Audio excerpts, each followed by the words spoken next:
روزنامه وال استریت جورنال یا امریکی دازانین که هزن سوریا دموکراتیک نفتا نافچین کردی را دستی گروپا قاتر جیان عدالتیا نیزیکی جی رژیم اسد دکه. تاوی که ولاتین اوروپی و امریکی سزای آبوری لسر رژیم اسد ده ساپاند بو.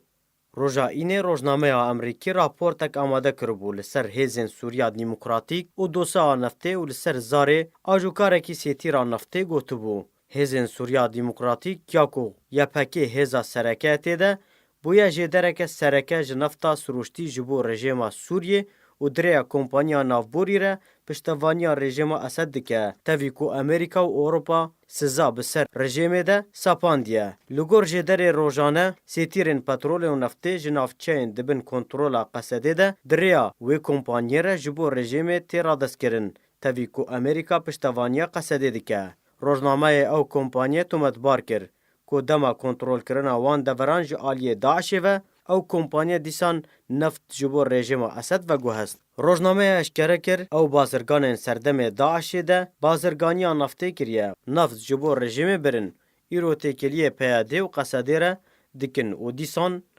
نفته جبو رژیم دبن. هر وها روزنامه دازانین لسر زارن دیدوانان جبری 7 مهان و نفت جه زوین جفرا لگندوار تیرا زوره جبو پارزونگها رژیم لحمسه جدر دازانین کوچکدارن قصده دگل سیتیرن نفت دچن و پاراستنا وان دکن حتی کو جنافچین دبن کنترولا وی درکوین و حتی کو رادستی گروپا قاطرچی یا کو دبن کنترولا رژیم ده دکه. روزنامه اشکره کر کوچکدارن قصده و گنجینه امریکا و گروپا قاطرچی برسوا نوچگاهان وی ندا و رد کرن لسر وی مجاره باخوین.